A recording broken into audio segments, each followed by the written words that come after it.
Bonjour et bienvenue à la caverne des jeux de Thierry. Dans la série des explications d'un tour de jeu, je vais vous présenter Deep Madness, qui est un jeu d'horreur de science-fiction pour 1 à 6 joueurs, dans lequel vous allez explorer la cité sous-marine de Kadat. Alors il s'agit d'un jeu dans l'univers de Cthulhu, Lovecraft. Ça vous rappellera peut-être Machina Arcana, hein. J'ai fait une vidéo sur Machina Arcana qui est aussi un peu dans cet univers d'horreur fantastique, cet univers de Lovecraft. Sauf que là, cette fois, nous allons donc être dans cette cité sous-marine, l'explorer et surtout essayer de survivre et de pouvoir la quitter vivant. Alors, j'en profite pour vous dire que pour cette dernière vidéo de l'année, j'ai aussi mis quelques vidéos, souvent dans des formats plus courts sur TikTok. Vous pouvez me retrouver aussi sur cette plateforme. Plus pour des vidéos courtes, des aperçus de mes vidéos plus longues sur YouTube. Alors passons de suite au déroulement d'un tour de jeu. On peut voir d'ailleurs qu'on a une carte qui nous résume ces tours de jeu. On a aussi d'ailleurs le détail des actions des investigateurs et aussi les phases spécialement dans le cadre d'une attaque avec un investigateur. Alors, donc la première phase, c'est tout simplement la phase de corruption. Alors, ça va dépendre du scénario, mais on va installer une piste de tours avec à chaque fois des événements qui vont se passer sur chaque tour. L'événement le plus commun avec donc ce symbole-là, ça va être la génération de monstres, mais il peut y avoir aussi des effets particuliers, donc des icônes particulières qui vont, selon les scénarios, avoir un impact dans le jeu. Donc là, dans ce premier scénario que j'ai installé et j'ai commencé déjà quelques tours, donc là on va essayer de régler un problème d'oxygène dans la cité. Donc trouver des différents indices qui vont nous permettre de réparer la machine plus loin, donc signalée par cette main rouge. Donc pour pouvoir le réparer, récolter un certain nombre d'indices comme celui-ci pour pouvoir effectivement donc le réparer et redémarrer l'oxygène dans la station. Sauf qu'effectivement, si on perd trop de temps, donc on va passer sur certains, au fil du temps, on va dire, le niveau d'oxygène va se réduire. Et bien sûr, jusqu'à ce que ce soit difficile de respirer dans la station. Et donc on meurt tous asphyxiés. Donc pour éviter effectivement ceci, il faudra déverrouiller réparer cette station d'oxygène. Et pour cela, donc trouver les bons indices et ne pas traîner, puisque effectivement, au fil du temps, l'air va se raréfier. Donc, dans cette phase de corruption, on va donc déplacer le curseur qui va générer soit des monstres, soit des événements, donc la plupart du temps, je vais dire négatifs. Alors là, donc, si par exemple je continue mon tour de jeu, donc dans cette phase de corruption, donc je vais avancer le curseur ici. Donc on voit effectivement je suis là encore dans une phase de génération de monstres et pas d'événements particuliers au jeu. Et donc dans cette phase de génération de corruption, donc c'est tout simplement donc la génération de monstres. Alors, n'allons pas trop vite à la besogne avant de générer les monstres. Donc, on va terminer cette phase de corruption. Alors, la phase de corruption nous dit quoi? Tout simplement, on va retourner une salle. Alors, du plateau. Donc là, ici, ça sera la salle numéro 4. pour la corrompre. Alors, corrompre une salle, hein, ça veut dire qu'en fait, ça va être une salle où il y aura des générations de monstres, des effets de corruption et aussi, si on a des combats, si on croise des monstres dans une salle corrompue, ils seront plus puissants. Donc là, en l'occurrence, on va retourner donc la salle numéro 4, puisque c'est cette salle qui a été corrompue. Donc voilà, dans le cadre de cette phase de corruption. Donc je vais retourner le plateau. Hein. Donc vous voyez, en fait, on distingue une salle corrompue par rapport à une salle non corrompue, hein, par rapport aux couleurs. Là, cette salle aux portes jaunes n'est pas corrompue. Quand on a du rouge, effectivement, la salle est corrompue. Et donc voilà la salle qui a été corrompue. Donc vous remarquerez effectivement, maintenant elle est devenue rouge. Donc j'ai retourné la dalle tout simplement. J'ai replacé tout ce qui était dessus. Hein. Donc en l'occurrence, on avait deux monstres ici. Les jetons bleus, hein, qui signifient qu'en fait la salle est inondée. Hein. Ça c'est une grande particularité de ce jeu-là. Il va falloir parfois se déplacer sous l'eau, ce qui aura un impact par rapport à notre oxygène. Et ici, on a une porte qu'on a verrouillée en fait pour éviter que le monstre par exemple passe par là. Donc on va essayer de les ralentir de cette manière. Donc ici, on a la salle qui est maintenant corrompue. Ça veut dire aussi qu'on va installer un jeton de génération de monstres. Donc là, c'est nous qui choisissons, en fait, on va le placer. Alors, bien sûr, on n'est pas bête, on va essayer de le placer le plus loin possible de nous. Et sur ces mêmes jetons, en fait, j'en prends un autre, on le retourne et en fait à chaque fois il y a un effet négatif, donc là aussi il faut le placer dans la salle. Donc, par exemple ici. Alors c'était encore pire que ça en fait, c'est que sur chaque case, hormis la case où on a mis le jeton de génération de monstres, il faut mettre aussi donc un jeton de corruption, donc on prend au hasard. Alors hop, voilà, donc ça c'est fait. Et en fait ici, on a une carte avec les effets différents de corruption, hein, donc selon les couleurs, selon les phases qu'on a. Donc on va avoir un effet de corruption. Donc vous voyez déjà une salle bien sympathique avec différents effets de corruption, un jeton de génération de monstres, une salle inondée, donc voilà, c'est pas un endroit où il fait bon vivre. Et donc après cette phase de corruption de salle, on arrive à la phase de génération de monstres. Donc ici, on avait vu qu'effectivement, lorsqu'on est arrivé sur ce type de jeton, on génère des monstres. Donc c'est ce qu'on va faire tout de suite.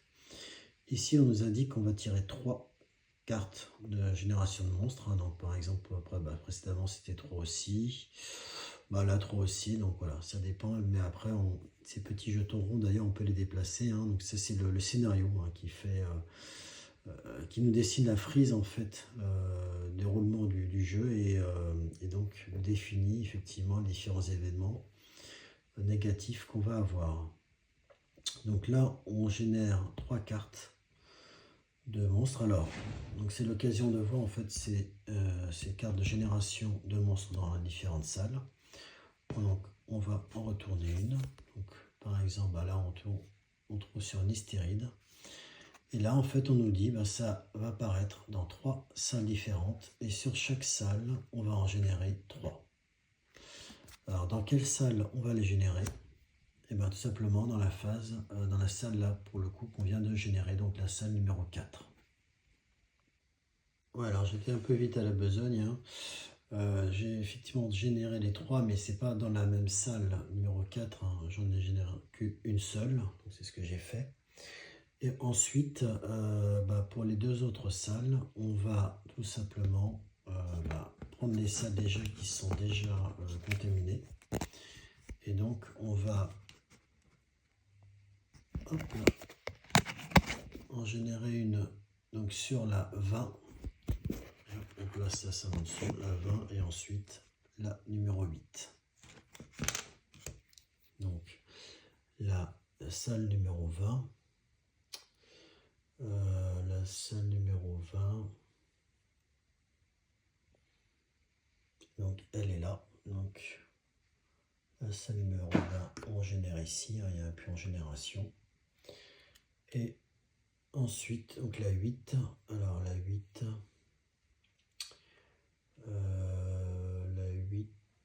elle est là-bas. Voilà, donc on en génère un là-bas, ici. Voilà. Donc ça, vous voyez, on a généré 3 monstres et c'était une seule carte. Donc là, en fait, on va faire pareil. On va retourner encore une deuxième. Et on va recommencer. On va mettre un délire dans une salle et un délire dans une autre. Donc, en retournant les salles ici, déjà corrompues. Et après, on va retirer encore une troisième carte. Et ainsi, donc ainsi, on aura généré, donc en tirant 3 cartes. Alors, je reprends ici. En tirant 3 cartes de monstres, de génération de monstres. Alors maintenant, passons à la phase d'activation, donc qui est le cœur du jeu. Donc on va activer en fait, chacun son tour en fait, en alternance, un personnage et ensuite un monstre, en tout cas s'il est présent sur le plateau. Alors la disposition en fait de cette frise chronologique en termes d'activation entre les explorateurs et les monstres est fait totalement au hasard. Hein, donc on place les cartes et comment dire, les tuiles des joueurs en fait en alternance, donc de manière aléatoire. Et donc on va céder ce petit curseur pour savoir en fait à qui joue. Donc en alternance, tac. Ensuite, tac, tac, tac, tac. À chaque fois, voilà, on passe entre les explorateurs et les monstres. Voilà. Donc, imaginons que effectivement, ça soit au tour des explorateurs de jouer. Donc là, par exemple, Félicia Armitage. Donc là, ici, on a sa fiche de joueur. Avec ses équipements. Alors, on peut avoir jusqu'à 4 équipements. Donc là, elle est au maximum. Et donc, c'est expliqué en fait sur la fiche de résumé, donc les différentes actions des investigateurs. Alors, la première possibilité, c'est le déplacement. Tout simplement, en fait, on se déplace d'une case à une autre et ça coûte une action. Alors, on a droit en fait dans on va dire le jeu de base à 3 actions. Et moi donc j'ai pris je suis parti en mode facile, plus facile on va dire, parce que le jeu même en mode plus facile reste quand même tendu. Donc moi j'ai donné 4 actions par explorateur, mais normalement dans le jeu c'est plutôt 3 actions par explorateur. En sachant que là, en mode solo par exemple, on ne joue qu'avec 4 explorateurs, et donc pour compenser en fait les 2 explorateurs manquants, donc ici qui sont matérialisés ici, hein, les explorateurs manquants, on va donner en fait, on va attribuer un jeton d'action supplémentaire. Donc par exemple, ici pour Félicia Armitage, elle avait droit à une action supplémentaire. Donc c'est des jetons qui vont de 0 à 2. Et bien sûr, lors de la mise en place du jeu, on vous indique exactement le nombre de jetons et les chiffres en fait de nombre d'actions supplémentaires que pourront faire donc chaque explorateur. Donc du coup on a donc entre là dans cette version en solo, là donc j'avais avoir entre 5 et mode facile, donc entre 5 et 6 actions. Mais effectivement, dans le jeu de base, on est à partir de 3 actions et jusqu'à donc effectivement 5 actions en mode solo. Donc, quelles sont les actions possibles? Je disais donc le déplacement. Le déplacement, donc on a des cases qui sont matérialisées, donc on va se déplacer. Si on se déplace d'une case, voilà, tout simplement, on va consommer une action. Ensuite, on a l'attaque. Alors l'attaque, en fait, on va lancer donc un certain nombre de dés. Alors on a des dés d'attaque. Les réussites en général, ce sont sur des 5 et des 6, mais certaines armes peuvent permettre d'avoir des scores plus facile à atteindre. Et donc on va effectivement attaquer les ennemis, nombreux ennemis qu'il y a. Alors, je ne vais pas rentrer dans les détails des combats, mais bon, il n'y a rien de compliqué. Ensuite, on a la fouille. Donc la fouille, en fait, on a le droit à une fouille par tour et par explorateur. Donc c'est-à-dire qu'en fait, les actions de déplacement ou d'attaque, enfin toutes les actions, en fait, on peut les répéter plusieurs fois, enfin jusqu'à effectivement, on n'ait plus d'actions disponibles. Mais l'action de fouille, on ne peut le faire qu'une seule fois, par explorateur et par tour. Donc la fouille, en fait, on va pouvoir piocher des équipements au hasard. Et donc, sachant qu'on peut avoir jusqu'à 4 équipements. Et bon, ces équipements, il va y avoir effectivement des armes, mais aussi par exemple des armes donc, qui vont permettre aussi de pouvoir se déplacer plus facilement. Là, celui-là, par exemple, il a +1 en évasion. Puisqu'en fait, effectivement, les monstres en fait, peuvent nous empêcher de nous déplacer. Ils ont un pouvoir de blocage et il faut pouvoir déplacer ce pouvoir de blocage pour pouvoir se déplacer au-delà en fait, les fuir tout simplement. Voilà. Ensuite, il y a l'action de repos qui va permettre de gagner. Donc, je disais l'action de repos. C'est tout simplement en fait pouvoir se débarrasser de ces jetons de santé mentale. Alors par exemple, si on reprend notre Félicia, elle a 3 jetons de santé mentale, donc ça permet de s'en débarrasser. Alors ces jetons de santé mentale, c'est un aspect important qu'on va retrouver d'ailleurs beaucoup dans les jeux de type Lovecraft, Cthulhu. C'est lié donc à la santé mentale. Donc par exemple, la Félicia a une santé mentale maximum de 3. En fait, ces jetons-là matérialisent le fait qu'on ait pu, lors de combats, par exemple, ou d'autres actions, relancer le dé pour pouvoir, c'est dans le cas où on est à échec, donc on peut relancer le dé et à ce moment-là, on va obtenir en échange un jeton de santé mentale, sachant qu'effectivement, on ne peut pas dépasser 3 et que lorsque effectivement on va vaincre une de ces monstruosités, le jeton mental va se transformer en démence. Et là, chaque personnage ne peut avoir que 3 jetons de démence maximum. Et si on ne sait jamais, on doit aller au-delà, on défausse les jetons de démence et on pioche à la place une carte donc liée à cette démence. Et bon, il vous arrive bien sûr que des crasses avec ça. Inversement, si on réussit à abattre un monstre sans avoir eu besoin de transformer des jetons de santé mentale en démence, à ce moment-là, on va plutôt gagner des cartes avec des conséquences positives. Voilà. Donc, le repos, effectivement, qui est important pour pouvoir se défausser de ces jetons négatifs au final. Ensuite, il y a le verrouillage et le déverrouillage des portes. Alors là, ça c'est ce qui est assez intéressant dans ce jeu-là, c'est que effectivement, on peut essayer de trouver des armes, combattre les monstres, mais la fin des fins, effectivement, c'est de réaliser la mission et de ne pas forcément combattre, ou plutôt de fuir, de s'échapper de cette base et de ces monstres. Et donc dans ce cas-là, effectivement, verrouiller les portes peuvent les ralentir. Donc là, par exemple, si j'avais fermé une porte pour justement ralentir leur progression, peut-être que je pourrais essayer ici ce serait pas bête d'ailleurs de fermer la porte pour les ralentir, sauf que je dois aller ici en fait pour chercher un indice, donc je vais peut-être pas faire ça d'ailleurs du coup. Mais voilà, donc fermer les portes, c'est un moyen de se débarrasser, enfin, de ralentir en tout cas la progression des monstres. En sachant que les monstres, ils vont, selon leur puissance, détruire les portes, pouvoir détruire les portes, ou s'ils ne résistent pas, justement leur tour va être zappé, va être passé, donc ça va être plutôt intéressant.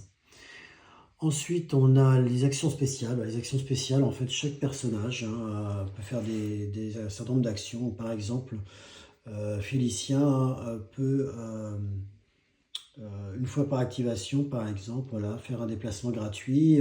Elle est médecin aussi, donc elle peut soigner. Donc voilà, ces actions spéciales, effectivement, coûtent aussi en action. Alors, dernier aspect aussi sur la phase d'activation que ce soit des explorateurs ou des monstres. Au niveau des explorateurs, il ne faut pas oublier qu'on est donc dans une base sous-marine et que certaines pièces peuvent être inondées, donc comme je l'ai dit tout à l'heure, hein, matérialisées par ce petit jeton. Alors qu'est-ce que ça veut dire concrètement? Ça veut dire que lorsqu'on va faire des actions dans ces pièces-là, on va manger notre oxygène. Donc on a un petit compteur d'oxygène, d'ailleurs qui au départ normalement est à 6. Là, j'ai fait quelques tours et il n'est plus qu'à 5 puisque l'air commence à se raréfier, hein, donc ça c'est scénarisé, hein, dans le jeu. Mais donc vous avez effectivement une jauge d'oxygène et donc là ici je suis au maximum à cette phase de jeu, c'est-à-dire que là à 5. Au début du jeu j'étais à 6. Mais bon là ça c'est propre à ce scénario où le niveau d'oxygène maximum diminue. Ce qui va se passer, donc quand on va faire une action, bah, chaque action qu'on fait, on va manger dans une zone inondée, on va manger notre oxygène. Et lorsqu'on va arriver à 0, bon, bah, encore tout va bien, mais lorsqu'on va arriver dans le négatif, on va jeter en fait, alors là, à -1, bah, on va jeter un dé, -2, toujours un dé, etc. Et en fait, bah, si on n'a pas de réussite, c'est-à-dire un 5 ou un 6, bah, on va perdre un point de vie. Donc ça peut aller très vite, hein. Là, ici, à ce niveau-là, on va perdre directement on va lancer 2 dés, il va falloir faire une réussite sur chaque dé, et à chaque réussite manquée, à chaque échec, bah, on va perdre un point de vie. Donc voilà, jusqu'à effectivement, bah, jusqu'à la mort, voilà. Donc effectivement, alors ce qui se passe, c'est que bah, comme on va alterner entre des zones inondées et des zones non inondées, on va essayer effectivement de terminer son tour dans la mesure du possible dans des zones non inondées. Et lorsqu'on arrive dans des zones non inondées, on peut revenir au maximum bah, au moment du jeu. Donc là, en l'occurrence, comme je l'ai dit tout à l'heure, au niveau 5. Malheureusement, effectivement, nous ne sommes pas seuls dans cette base-là, et les monstres aussi donc, vont être activés à leur tour. Et là, au niveau des actions des monstres, ce qui est plutôt bien fait, c'est que les monstres, en fait, ont chacun, on va dire, leur propriété, leur attaque spéciale, leur pouvoir. Donc déjà, ça rajoute effectivement la diversité du jeu, mais également, leur comportement est assez simplifié, en fait. Alors, pas simple, mais simplifié, puisqu'en fait, c'est indiqué dans les petites cases ce qu'ils vont faire à leur tour. Donc, par exemple, le difforme va faire une action de déplacement et ensuite une action d'attaque. Si on prend le putride, il va faire la même chose, un déplacement, une attaque. Mais bon, après, effectivement, ils ont chacun des pouvoirs spécifiques, voire même des pouvoirs plus importants lorsqu'ils vont être dans des zones infestées, hein, comme je l'ai dit tout à l'heure. On a par exemple l'amblyope, hein, qui va se déplacer, attaquer et faire une action spéciale. On a les mangeurs d'âmes qui sont pas très forts mais qui se déplacent très vite, hein, puisqu'ils font 2 actions de déplacement, voilà, ainsi de suite. Donc les monstres vont se déplacer bien sûr vers les explorateurs les plus proches et les attaquer. Voilà. Alors, on ne va pas rentrer dans tous les détails des règles, hein, puisque là, ici, on est sur une explication d'un tour de jeu, hein, donc pour vous donner un peu une idée de ce que Deep Madness. Donc, on va terminer par la dernière phase, hein, la phase de maintenance. Alors là, en fait, ce qui est tout simple, hein, s'il y a des cartes, des pouvoirs qu'on a utilisés, qu'on peut utiliser qu'une fois par tour, par exemple, on va les redresser ou les retourner. Il y a aussi, le plus important, en fait, c'est on va changer en fait la frise de mouvement, c'est-à-dire que d'activation, on va prendre la première carte d'explorateur et en fait on va décaler les autres, et celle qu'on aura retirée, on va la mettre au bout. Donc en fait, l'ordre d'activation par rapport en fait, on va dire au monstre qui est lié, va changer d'un tour sur l'autre. Et donc, au final, on va recommencer après, ainsi de suite, un tour de jeu, hein. Donc la phase de corruption, hein, donc on va avancer la frise avec ses effets, les corruptions de salles ou, là dans mon scénario, la baisse d'oxygène. La phase de génération de monstres, donc effectivement, on va faire apparaître des monstres dans les salles qui sont infestés. La phase la plus importante, l'activation des explorateurs et des monstres en alternance. Et enfin, donc la phase de maintenance. Donc, j'espère que cette vidéo vous a beaucoup plu, hein. N'hésitez pas à mettre un pouce et à vous abonner et aussi vous pouvez faire un petit tour sur TikTok, sur mon compte. Vous pourrez voir effectivement des vidéos, sous un angle différent, parfois plus court et merci beaucoup de m'avoir, écouté. À bientôt. À l'année prochaine.